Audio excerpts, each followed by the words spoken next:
Panginoon God. Narinig namin ang tinig mo, Panginoon God. Kaya naman, Lord, hayaan mo na bigyan mo kami ng karunungan at mula sa iyo, ang Diyos.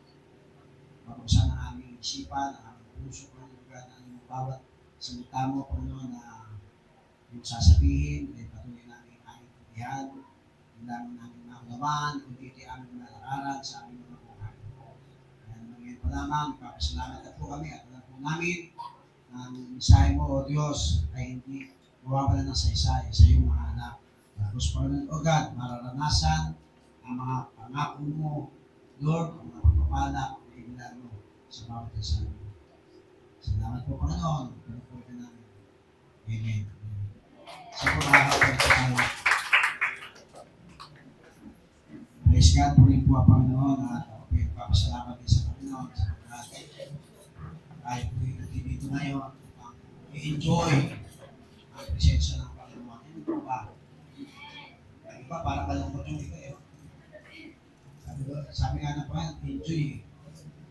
Enjoy tayo sa presence ng Lord.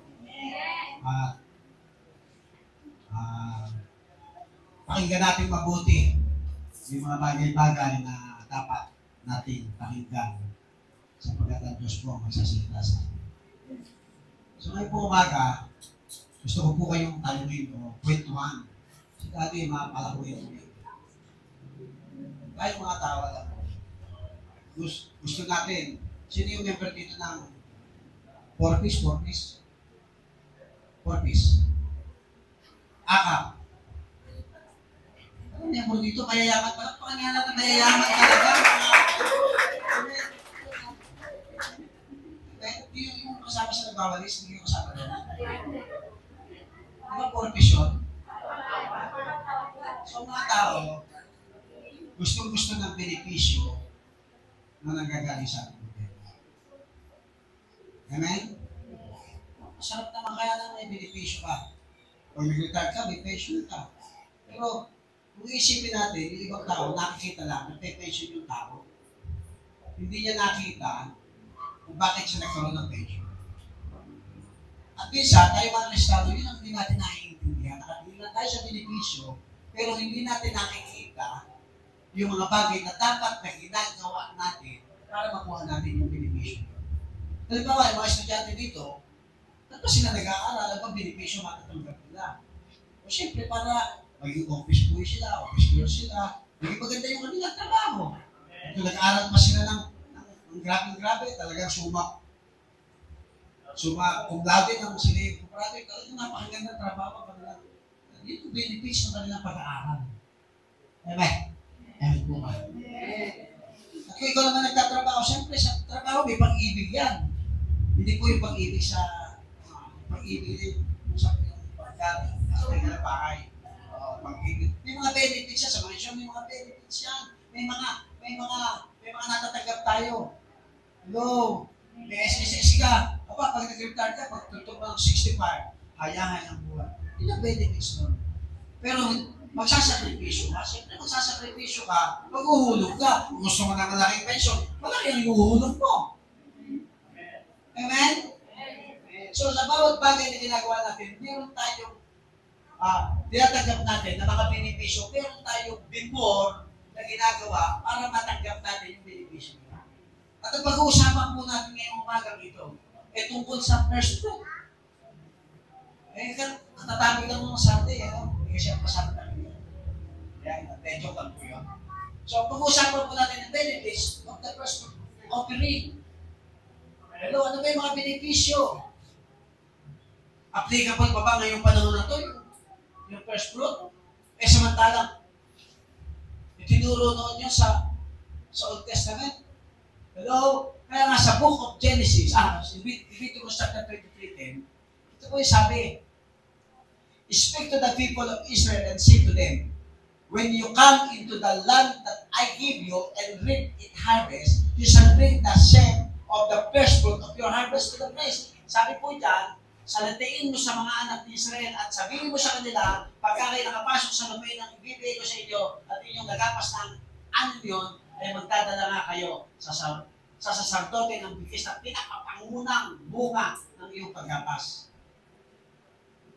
So nagsalita po ang Diyos sa Israel sa pamamagitan ni Moises. Amen? Old Testament yan. So, ngayon po umaga, dapat maintindihan po natin at maunawaan natin kasi dito, mga tao nagkakandiswalan dito. Amen? Pag hindi natin nakita yung benefits na ipinangako ng Lord at ang nakita natin yung sitwasyon natin ngayon at yung pangangailangan natin, hindi natin makukuha yung benefits na yun. At huwag na po kayong umasa na makukuha natin yun. Siguro sa ibang bagay na nagagawa natin, sumusunod tayo sa Panginoon, may benefits yun. Pero dito pagdating sa first fruit, dapat maintindihan natin mabuti. Napakahalaga po na lubusan natin maunawaan at magawa ang inutos ng Diyos sa atin patungkol sa pagbibigay sa ating first fruit. Amen? Hello?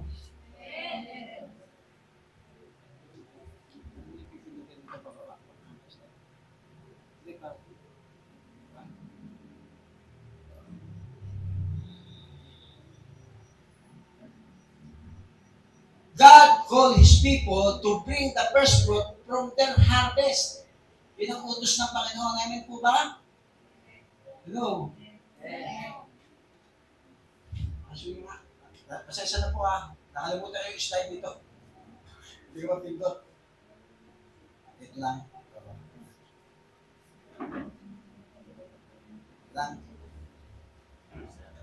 So, ito na. Handa na po ba kayo? Umawag po kayo sa kinauupuan nyo, ha? Kasi mga taga-Carmona parang malalagay sa upuan. Pero tawas na lang tawa. Hindi malaman bakit eh. So napakahalaga po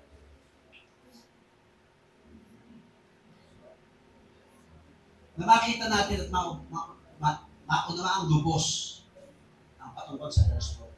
Amen. Maaaring iba nagbibigay pero hindi naman nalubos ang naiintindihan.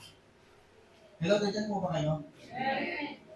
Yung iba naman din nagbibigay kasi hindi talaga nila naiintindihan. Amen? Pero mamaya, ilalantad natin ang lahat ng bagay-bagay. So, handa na po kayo?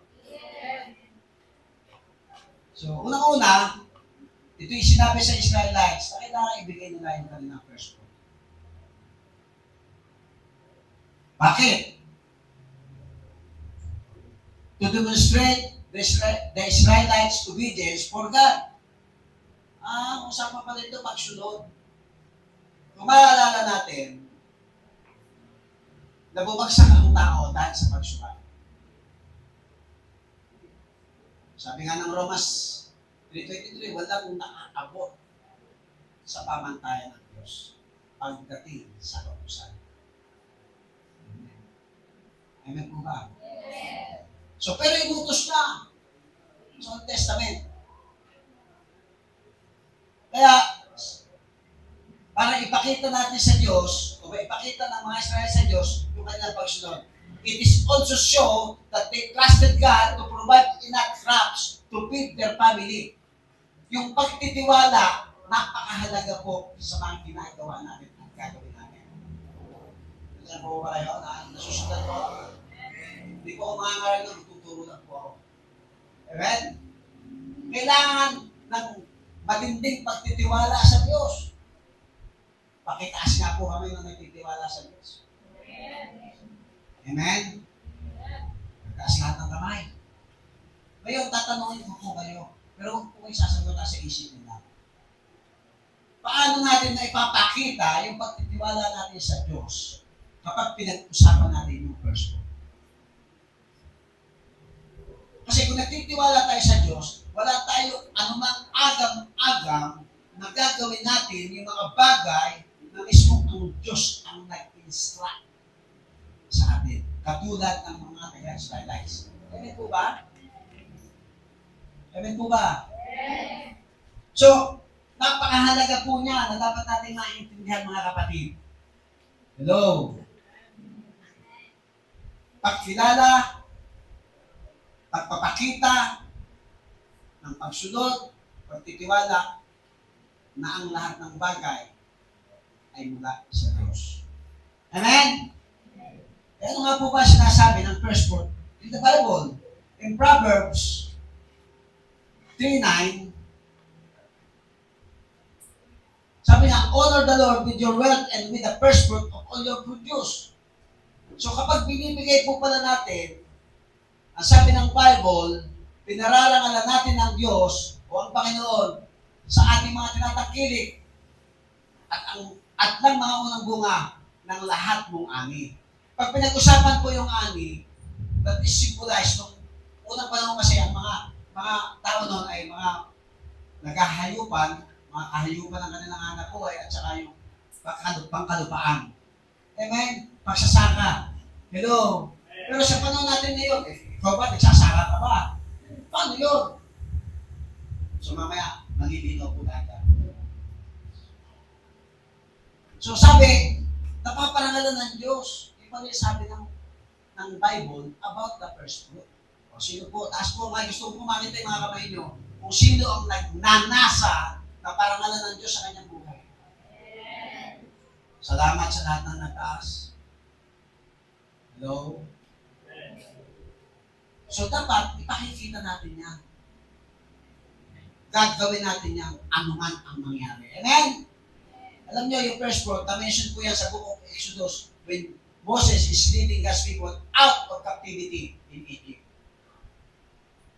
At doon sa binasa natin kanina sa Leviticus, future tense po yun. Hindi pa po nangyayari yun.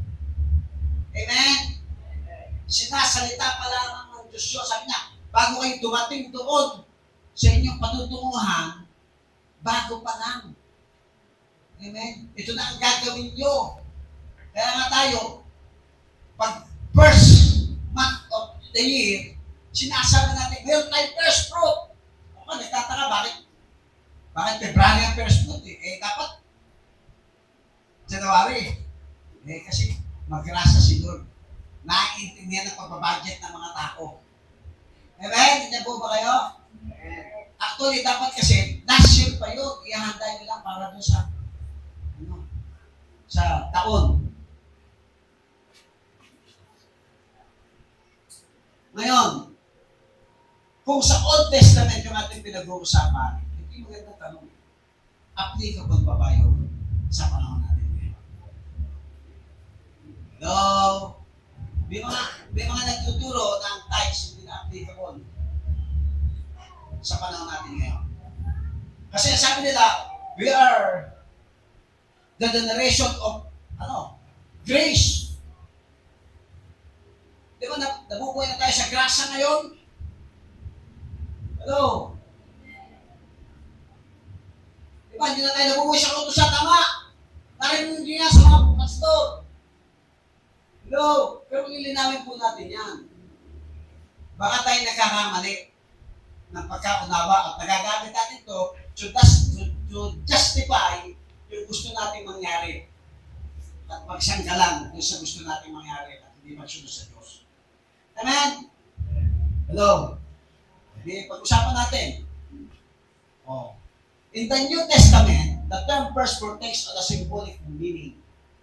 In 1 Corinthians chapter 15, verse 20, sabi po dyan, but in the fact Christ has been raised from the dead, that the first fruit of those who have fallen asleep. Sabi nga, tatapat si Kristo ay muling binuhay sa mga patay na siya ay naging pangunahing bunga ng nakatutulong. Symbolic. Ngayon, si Kristo nga tayo eh. Hello? Si Kristo na nga yung unang bunga. Hello? Namin natin.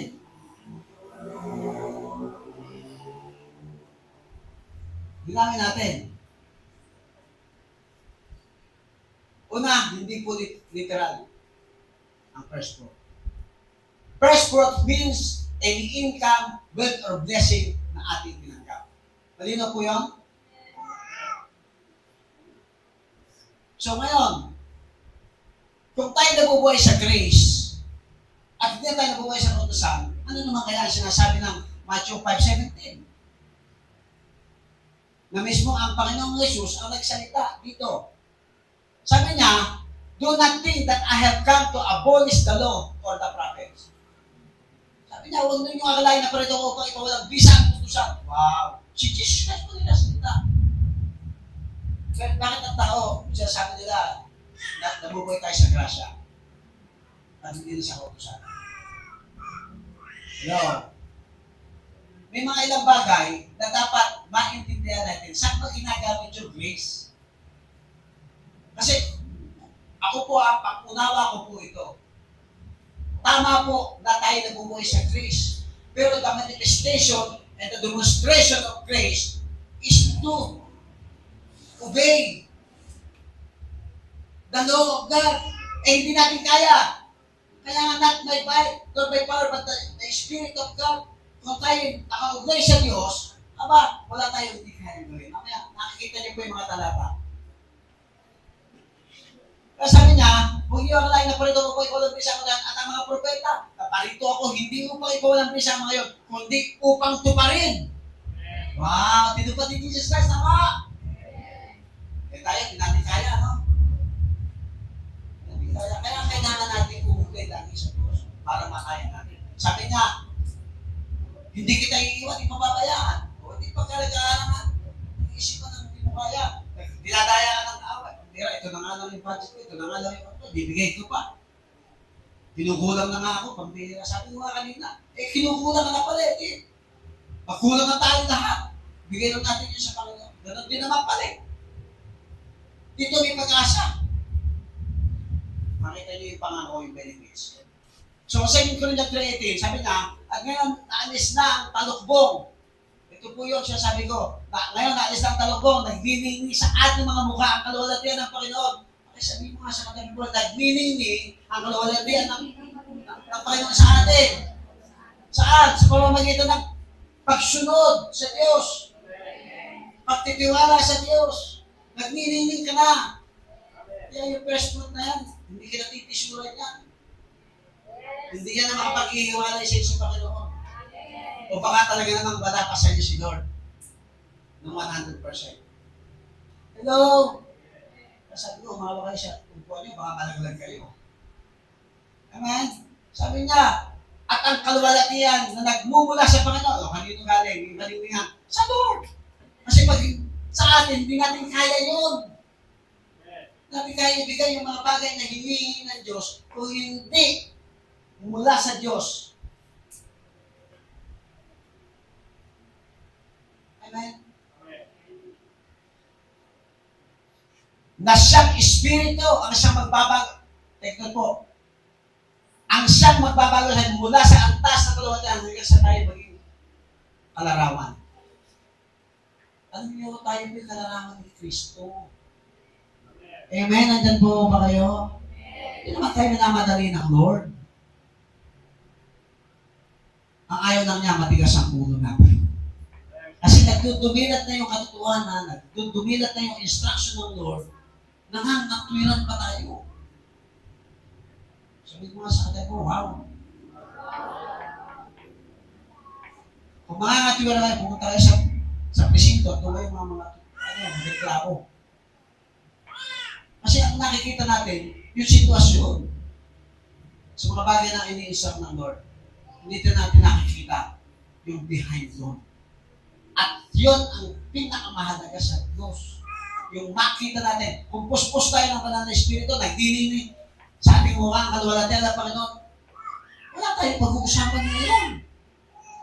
Amen? Baka nga yung iba, mag-advance pa ng first fruit nila dito. Hello? Ganyan po ba kayo? Kaya minsan, ako po'y pasensya na po, no? Kaya minsan, yung pagpunta pa lang ng tamang oras ang Diyos, hindi natin nagagawa, first fruit pa kaya? Hawak po kayo sa upuan na makakalamit kayo. Naki-question sa isipan ko yan. Hello? Pagpunta pa lang, pagsayaw pa lang, pagpalakpak pa lang sa Diyos, hindi na magawa yung the best, yung pa kayang first fruit. Sakay pa lang. Okay ba? Okay. Kaya, pakinggan po natin mabuti, hindi po ako nagagalit. Yung sinasabi ng Lord, hindi naman sinungaling ito si Paul. Hindi sinungaling sa salita ng Diyos. Tayo'y kalaraman ni Kristo. At ang tinanggap natin ay mismo yung unang bunga, yung first fruit. Pinakita niya, pinakita ng Ama. Pero ba tayo hindi kayang gawin para sa Panginoon? Hello? Salamat po, wala ng amen. Wala ba tayong hindi kayang gawin para sa Diyos? Salamat sa pagulong ng amen. Ito pa mo ba kayo? Kayo ba talagang taga-Kristo ba kayo? Kayo ba talaga kay Kristo? O, hindi. Basahin po natin ng Romans 8:29. Sabi po dyan, sapagkat sa mula pa'y alam na ng Diyos kung sino ang magiging Kanya. May Kristo ba talaga kayo? Hello? Ulitin ko po Romans 8:29. Sapagkat sa mula pa'y alam na ng Diyos kung sino ang magiging Kanya. Bakit? All now we can see. Kahit yung hinaharap natin, alam niya eh. Alam niya magyayari. Hello? At ang mga ito'y pinili niya upang maging katulad ng kanyang anak. Pambira. Maging katulad ng kanyang anak. Naintindihan po ba natin to? Naunawaan po ba natin to? Hello? Sa gayon, siya ang naging panganay sa lahat ng maraming magkakapatid. Siya ang ating panganay. Siya yung tinutularan natin. Kaya sa pinutunayan po ni John yan, sa 1 John 3:2. Sabi niya, mga minamahal, mga anak na tayo ng Diyos ngayon. O, taas po kami ng mga anak ng Diyos. O, yung mga kamay na yan ang magbibigay ng first fruit. Anak ka na ng Diyos eh. Lubusan ka na nagtitiwala, wala kang takot eh. Hello? Hindi ka matatakot. Ang Diyos ang nagsasalita sa atin. Amen? At kung anak ka ng Diyos, teka lang. Pag hindi natin ginawa yung mga kanyang instruction, ano nga? Ano tayo? Sapagkat sa mula pa'y alam ng Diyos kung sino ang magiging Kanya at ang mga ito'y pinili niya upang maging katulad na Kanya na sa gayon, siya na yung panganay. First 2 pala ako. Sabi po ni John, mga minamahal, mga anak na tayo ng Diyos ngayon, taas kami ng mga anak ng Diyos! Sabi ko, taas lang, malaking. Joke lang po kasi pangabana ko.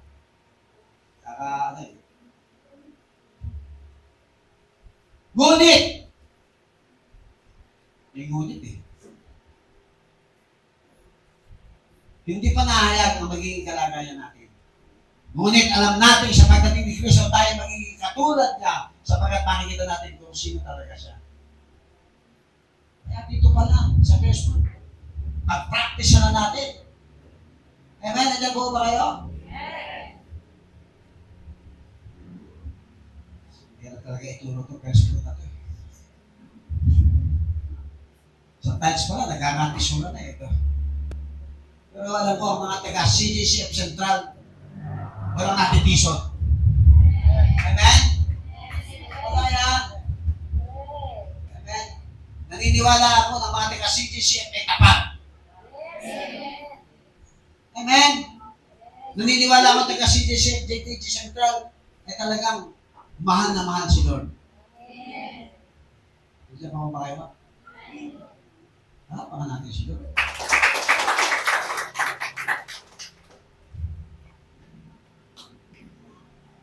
Alam niyo mo kahit si Pablo, sabi, 1 Corinthians 11:2. Sabi niya, imitate me, just I imitate Christ. Eh, ginagawa kaya ni Mami Gabi yan.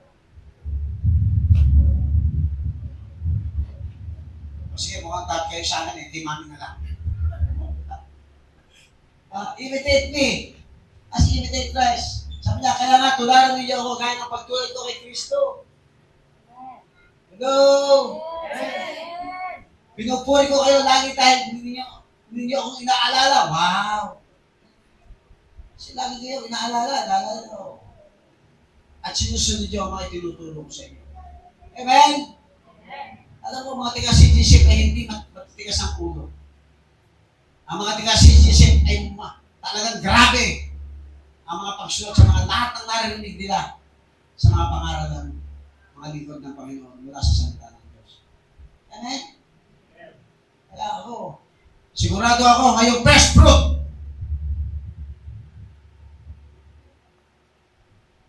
magiging tapat tayong lahat. At mayayari ang church kung doon ilalagay. Amen? Sabi ko nga sa kanila, baka nakakisabi ang inyong church dito kapag naging tapat kayo. Kasi matatakot na naman mawawala. Sabi nga ni Hug, bumaba ako dito sa sininang ko sa mundong to, bumaba, walang dala. At ako'y mamamatay, wala din akong dala. O, yung sinasabi, mentally, ari-arian nyo ha. Maging tapat lang tayo. Ang totoo, maging tapat lang tayo sa Diyos. Amen? Katong natin katakutan, yung mga bagay na ini-instruct ng Panginoon sa atin, na gawin ito. At doon natin alalahanin ng bukas. Hindi na natin alam, buhay pa tayo bukas.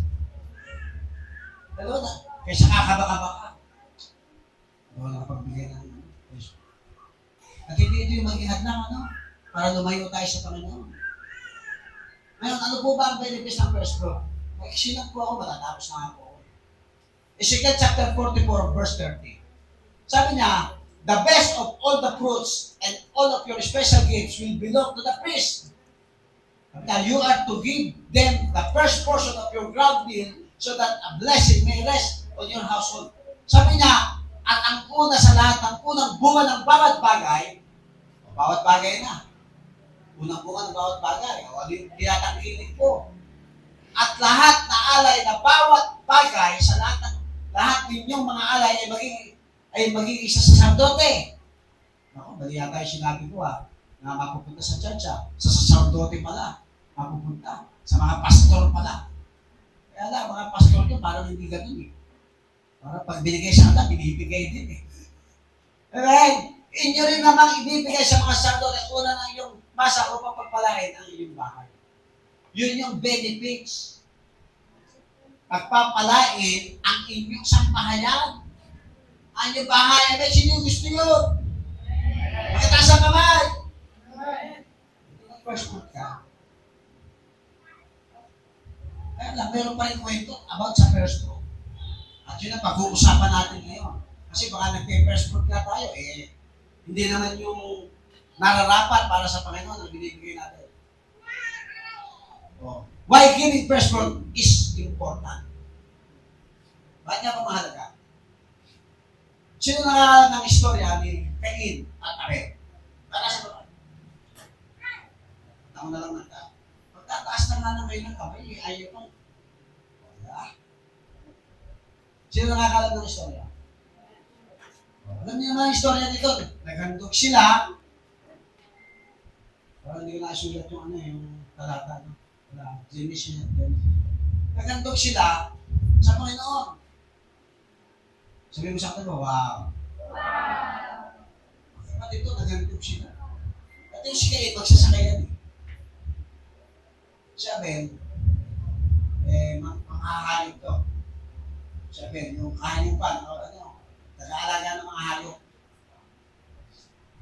Pero ang nakakalungkot, bakit si Cain hindi biniless ng Panginoon, hindi natuwa ang Diyos kay Cain?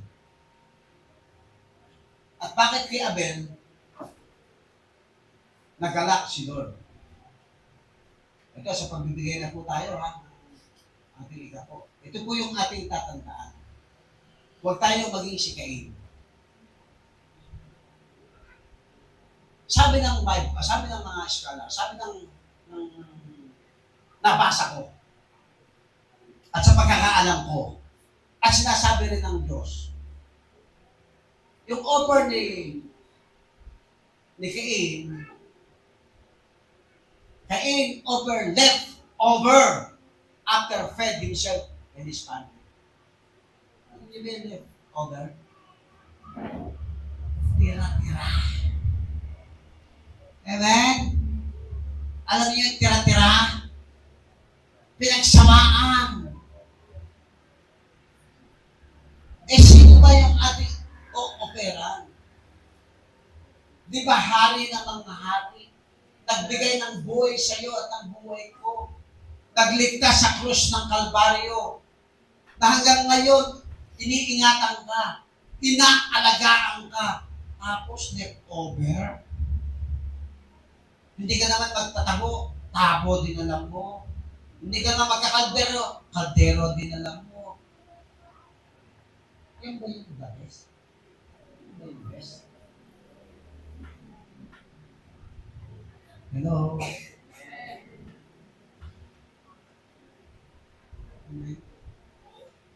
Meron kang 5 piso sa bulsa, meron kang 20, meron kang 100, meron kang 200, meron kang 500, meron kang 1,000.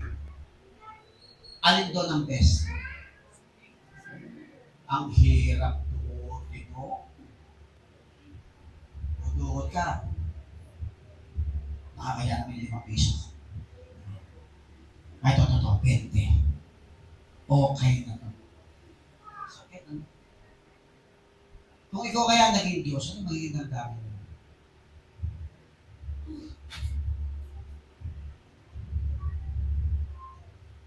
Anak, ako ang ano Ako nagbe-bless sa'yo. Iniingatan ko ang iyong pamilya. Iniingatan ko yung mga negosyo. Iniingatan ko tapos. Na bakit hindi best na binibigay ko? Kaya, si Abel, ano nangyari? Leftover binigay niya, di ba? Nagreklamo siya. Masama ang loob niya. Hello? Kasi alam mo sa sarili mo, nang inuutos ng Diyos ay best. Tapos, para magkaroon ka ng investment sa Lord. Amen? Tapos, hindi best ang binigay mo. Kung ano magiging benefits natin. Kaya, natalit si Cain. Pinatay si Abel. Pero si Abel, bakit ba kinalugdan ng Diyos si Abel sa kanyang offering? First offering. Alam niyo kung ang ginawa ni Abel? Binigay niya the best of what we had to God. Kaya ba natin yun? Sabi first fruit. Yung best of what we had to God. Kaya ba natin yun? Mas masarap yung may agam-agam ka, yung binabanan ka, yung ayaw mong ibigay. Tapos bibigay mo. Best kasi ito, si Lord to. Amen? Actually, yan ay preparation para sa buong taon. Yung first fruit na yan, na tayo ay i-bless ng Panginoon. Protektahan ng Panginoon. Amen? Kaya tapos, kukuriputin mo, best. At pagka best, talaga may sakripisyo yan. Sakripisyo. Pero kung may wish lang tayo, 2025 na yun, January, pwede mo na i-project yung 2026. Kung ano yung gusto nyo, best na ibigay nyo sa 2026. Eh kung ngayon na tayo mag-iisip, nako, nahihirapan kayo. Anak na mayroon sa kuryente, anak ng tubig, nag-aaral fellowship yung anak ko. Eh, lahat talagang daing. Kaya ikaw, kung tawagin, Mr. Arindaing at Mrs. Arindaing. Sino na mga kababati ito, mga napakahirap kong gawin na. Pero sabi ng Lord, dahil sa lakas ng pumunta sa kanya, magagawa natin. Amen?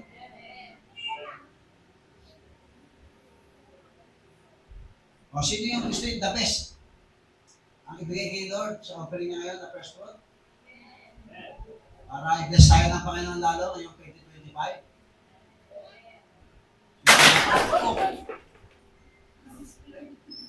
Hallelujah! Ayun. Praise the Lord. Binigtas na ng Lord ang ating kapatid.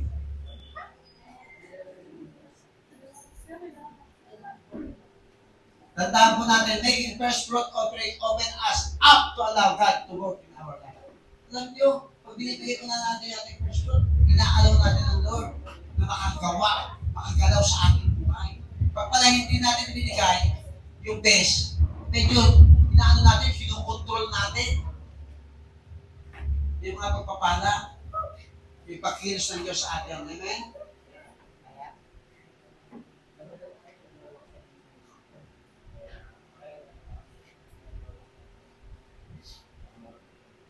Now po, giving of our first fruit is to remind us that God is our ultimate priority. Amen po ba? Amen po ba? Amen!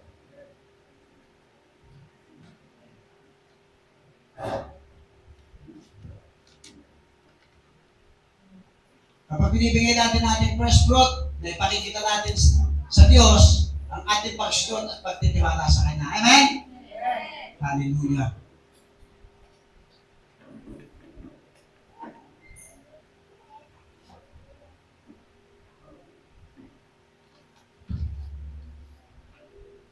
Lapit na po ako matapos. Ngayon, nasaan na tayo? Nasa conclusion na tayo. Naintindihan po natin? Sa pagbibigay ng ating first fruit sa Diyos, we're expressing gratitude to show appreciation for God's blessing. Amen? Gusto niyo po ba maipakita niyo yung ano? Na-appreciate natin si Lord sa mga pagpapala na binigay sa atin ng Diyos. Amen? Amen? Nandiyan po ba kayo?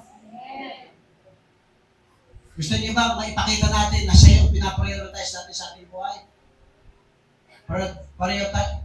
Prioritizing God to show that God is the most important thing in life. Alam, may iba pang bagay na mahalaga sa iyo, maliban sa Diyos. Grabe, no? Alam niyo, gusto ko pong elaborate ng konti yan. Kapag pinaprioritize natin si Lord, sa tingin mo may mawawala sa iyo. Kapag hindi niyo pinaprioritize si Lord, doon maraming nawawala. Amen po ba? Nandiyan po ba kayo? Parang hindi kayo naniniwala. Alam niyo, sorry mami, sorry may talaga ako nag-example sa akin dalawa. Sa tingin nyo, kung hindi ko pinaprioritize o hindi pinaprioritize ni Mami, si Lord sa kanyang buhay, sa tingin nyo, magtatagal ng aming pag-isama. Kahit mahal na mahal namin ang isa't isa.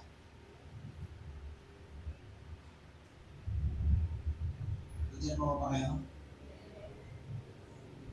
Kaya dapat i-prioritize mo na si Lord. Kasi siya yung pinakamahalaga. Kapag may Lord ka, sapat na. Sapat na ang pamilya mong laging kulang na papansin sa'yo. Kasi papansin ka naman talaga. Maintindihan mo sila. Kasi sila na inuunan mo. Kasi sabi ni Lord, ganito. Amen. Hindi po ba kayo? Amen. So, prioritize. Sing. God.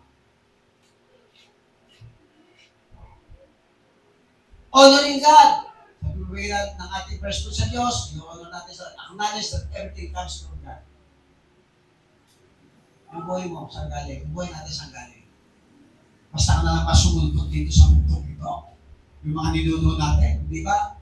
Sa Old Testament, kumuha ng putik, pinagisa ng mga tao, hilingahan. Di ba? God created us. Siya yung pinagmulan ng lahat ng bagay. Ano mang meron ka ngayon? Bakit dati ba meron ka yan? Dati ba na? Yan ba'y bunga ng iyong pagsisikap? Hindi naman na. Lipat ka lang.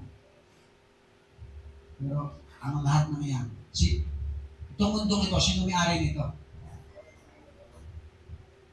Ay, pagka ako na may-ari nito, ayoko na.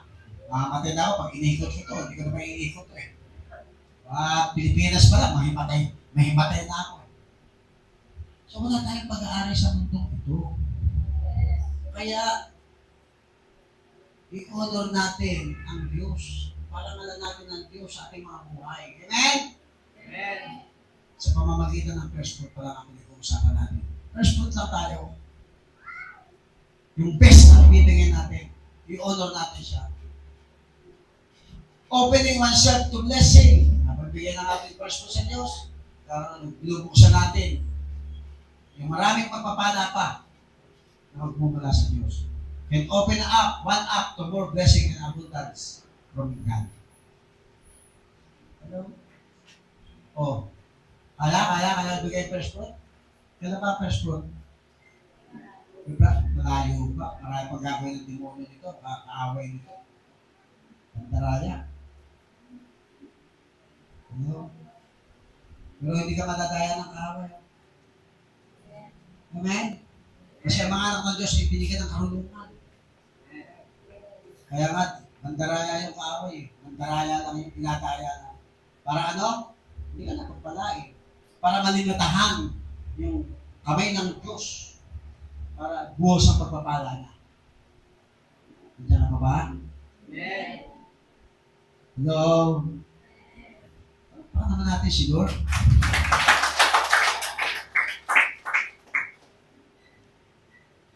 Sa pagpapagay ng ating first fruit sa Diyos, pinakikita natin yung ating pagsunod. Show that one is obedient to God and can be trusted with more. Mas lalo tayo magtitiwala sa Diyos. Kasi kapag ginawa natin ito ng buong puso, maniwala po kayo, marami pang mga bagay na gagawin ng Diyos sa iyo. Yung mga hindi nyo nakikita, hindi nyo inaasahan, na hindi nyo ina-expect, mangyayari ito. Dahil tapat ang Diyos na tumawag sa iyo. Ano pa po? So, gawin natin first sa Diyos, pinakikita natin ang pagmamahal natin sa Kanya. Pag ikaw nagmahal, paano mo pinakikita? Kung mahal ko yung asawa ko, siyempre yung best na nagibigay ko. Best of the best. Napag-aasikaso. Mahal ko eh. Kahit nahihirapan ka. Amen? Ano yung kailangan mo magsakripisyo? Pagpapakita ng pagmamahal yun, hindi mo ba? Papakita ng pagmamahal. Sino rin nakaranas ng pagmamahal? Diba, ang sarap mahalin, no? Lalo na sino, pag may ipakita natin yung pagmamahal natin sa Panginoon. Grabe ang anak ko ito. Grabe.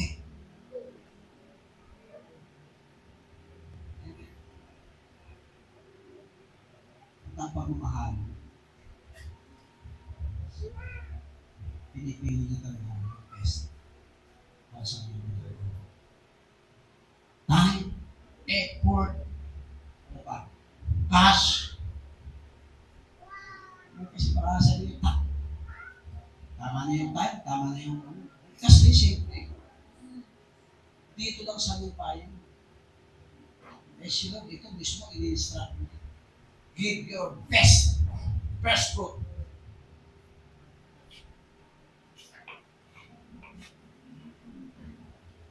Kapag ibigay natin ang first fruit sa Diyos, first fruit sa Diyos is a way to be generous and show gratitude.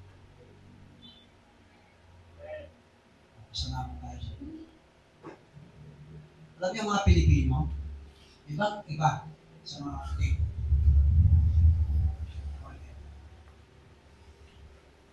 Ang mga, alam ko mga negro, ay sa pag-aaral, mga negro, mga generation. Kaya yung mga Pilipina, ayaw yung mga wapo lang meron sila sa mga puti. Pero mga kuriko. Mga Pilipino, grabe. Very hospitable. O, diba, bumisita ako sa inyo. Kumakain kayo. Napaka-generous eh. Kaya nyo kami sa bahay eh. Kahit yung pagkain yung para sa inyo. Diba? Tao pa lang yun. Naging bisita mo. Kaya sa first fruit natin, nabisita natin si Lord. Amen? Kahit ano, iaalok mo yung ano, tubig o soft drinks. Lahat iaalok. Pag binamalimos, kahit wala ka ng ano, kawawa naman. Pag ganun tayo, amen, ang nakakalungkot ng Espiritu. Bakit kay Lord? Meron naman pala tayo puso ba? Bakit kay Lord? Paano let over? Amen? Para sabi mga sa atin, this 2025, bigay mo na yung best. Para naman si Lord, hindi malimitahan yung kanyang mga kamay. Amen? Bago ko kami bigay personal food, touch mo lang yung may bigay. Pero alam niyo po, sa amin po ang experience, hindi po kami natakot. Kahit hindi pa tights, kahit personal tights pa lang, kahit tights pa lang, hindi po kami natakot. Bakit? Sana yung mag-imitate ko sa akin ni Mami. Kahit wala na, okay na, may Lord na lang. Amen? Ito po ba kayo? Kailangan. Ito nga, instruction ito. So, ngayong 2025, may pakita natin sa Diyos na talagang pinapriority natin sila, pinapriority natin siya, at tayo talaga ay kawangis at kararaman ng Diyos. Purihin po ang Panginoon at palakpakan po natin ng Diyos. At kung may dadagan ng ating mami, ay binibigyan po sana. Amen. Praise the Lord. Salamat sa Panginoon sa kanyang mensahe sa umagang ito, the benefits of first fruit. Amen. So, nandiyan na po ba tayo dito sa bagay na to na kung saan ay ngayon pa lang ay inihanda na rin ng Diyos. Amen. Sa bawat isa sa atin, pagbibigay po natin ng ating first fruits sa Panginoon, kapag ito ay ating sinunod, isa na lang ibig sabihin na tayo po ay nire-recognize natin, kinikilala natin, amen, ang presensya ng Diyos ay nasa atin. Amen? At ang ito pa, ang isa pa, ito yung application natin sa ating buhay. Kung bakit tayo sumusunod, binibigay natin, tutupad tayo sa pagbibigay ng ating una, ng pinakamainang na bunga ng ating ani. Dahil kinikilala natin ang Diyos, ang presence ng Lord ay lagi nasa atin. Pangalawa, yung katapatan ng Diyos. Amen? Sa ating pong buhay, na kung saan sinasampalatayanan natin na ang Diyos ay, pinagmumulan siya ng lahat ng bagay. Amen? Yung katapatan ng Diyos sa ating pong buhay. Maging tayo din po. Kapag tayo po sumunod, nagbibigyan natin first fruit, ibig sabihin, ipinapahayag natin na tayo po ay tapat sa ating Panginoon. Amen? And lastly, yung pagbibigay natin ng ating pinakaunang bunga ng ating ani symbolizes our humility to God.